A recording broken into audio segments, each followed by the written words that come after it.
Let's go back to like 1979.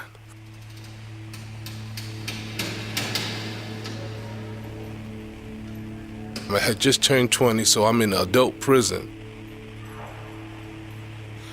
And I didn't know that you had to be in front of your cell for the count. So, I'm running down to get to my cell. An officer said that I didn't make the count on time. He called the sergeant, and they handcuffed me, and they dragged me to solitary confinement. They gave me, at that particular time, 4 months.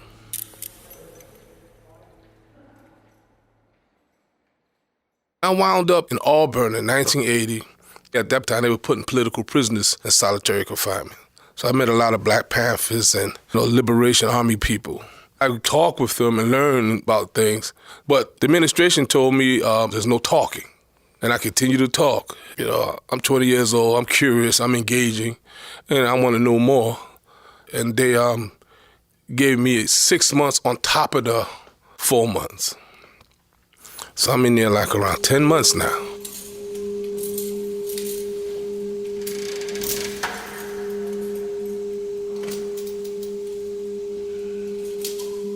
You never knew when you was going to get transferred.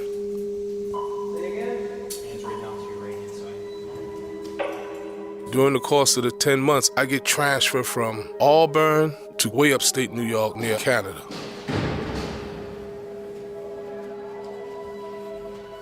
It's a facility known for vicious brutality. And because I was being transferred from solitary confinement to another solitary confinement unit, I guess they have some kind of initiation. So they brought me off the bus and they dragged me by my cuffs in the snow. No reason. And they dragged me down these steps where they call the receiving room. And there's like several other officers there. And they just commenced the beating on me.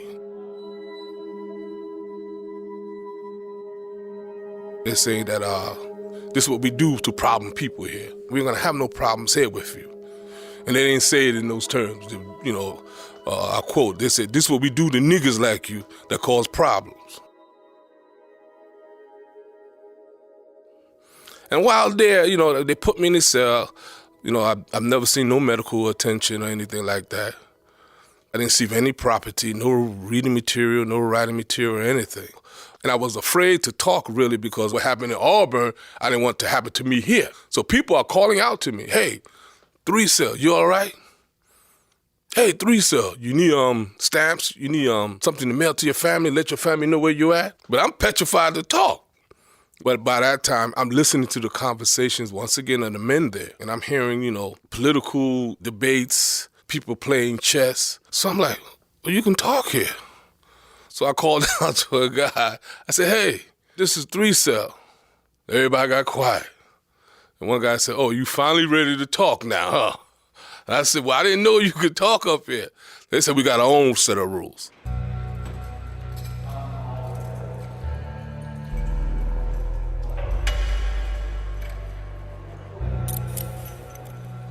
So I engaged them and continued to talk to them.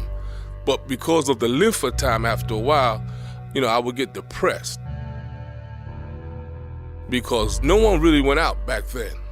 When you're near Canada, the snow goes up to like 10, 15 feet. And then after like 10 months, I went to population, and the second time they let me out for rec, the light almost blinded me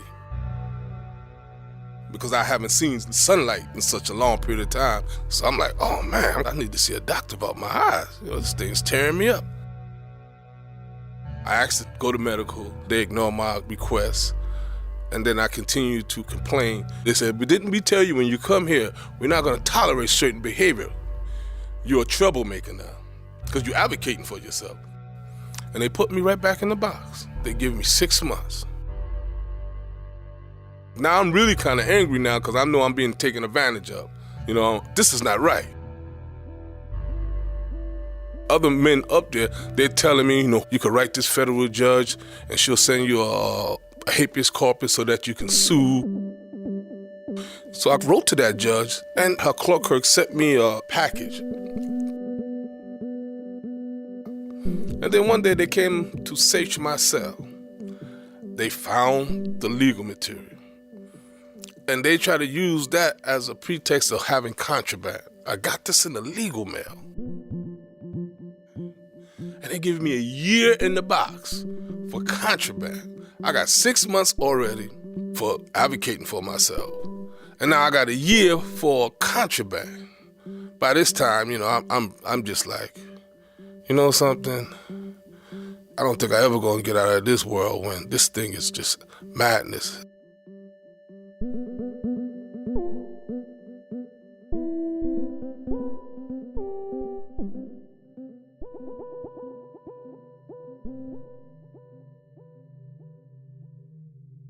There's no one here to hear my pleas. There's no one here to give me a fair shake. There's no one here to actually intervene, So I just went into a real depression. I became an introvert. I wouldn't eat sometimes. I didn't talk to people.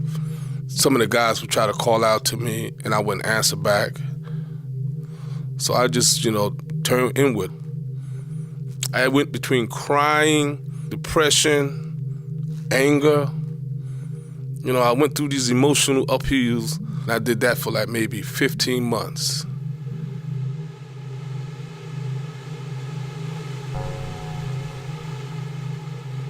Staying inside the cell on a continual basis, 24 hours, it gets to you.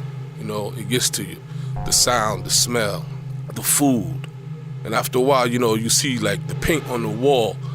You start seeing figurines in the chips, the paint chips.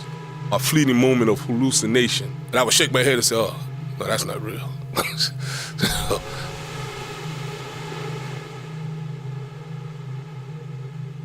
And one night, the officers came around with a fire hose.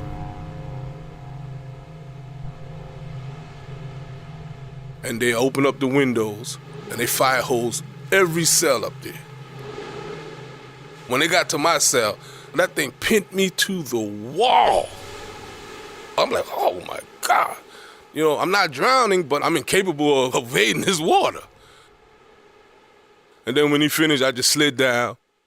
Everybody's cells were wet. We had to spend the night and the next day like that with the windows open. It was just by the grace of God I didn't catch pneumonia.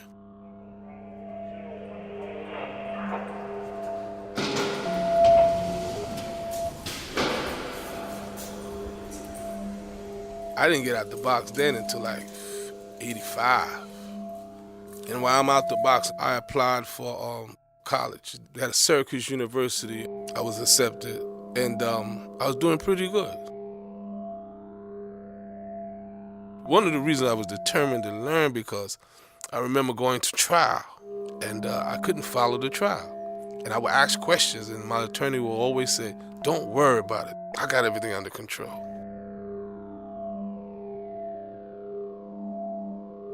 When I heard the word guilty, I said to myself, I don't want to ever be in the circumstances where people were talking and I couldn't follow what they were talking about.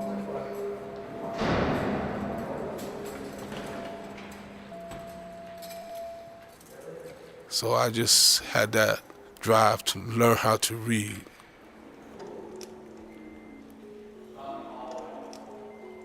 After I graduated, I was doing all right because of studying and engaging myself in something that I thought was worthwhile and meaningful.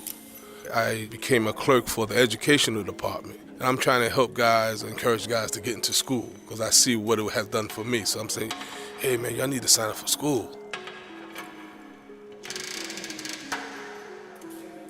But I had a sergeant that was really against that. He said, what are you trying to do? Who do you think you're doing? And one day I was in the yard, and they had called over the speaker, and I come to the sergeant's shack. They said, put your hands on the wall, and they take me to the box. I'm in the box 3 days without no charges. When they come with the charges were conspiring to corrupt an official. When I did go to where they give you a hearing, an officer testified via phone that he didn't know me. But they still gave me 3 years in solitary confinement. So I was there going on maybe 9 months. I didn't have anything to read, no writing material. When you're in that type of environment and everybody's under those same conditions with nothing to read, people turn on themselves. So when they did let people out to recreation, fights broke out. And they would go to the yard and just stop fighting and attacking one another. And they started turning on the guards. And one day, a full-scale riot broke out.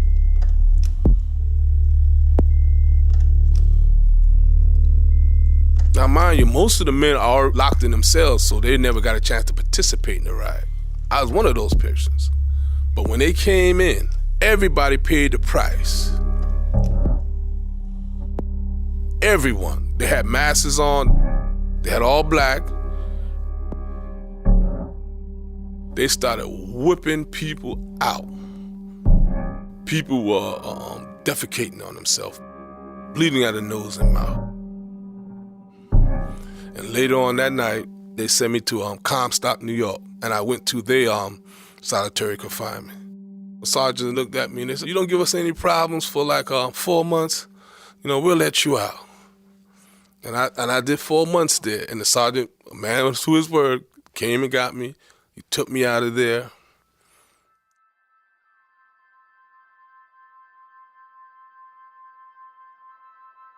When I got out, it was like blinding.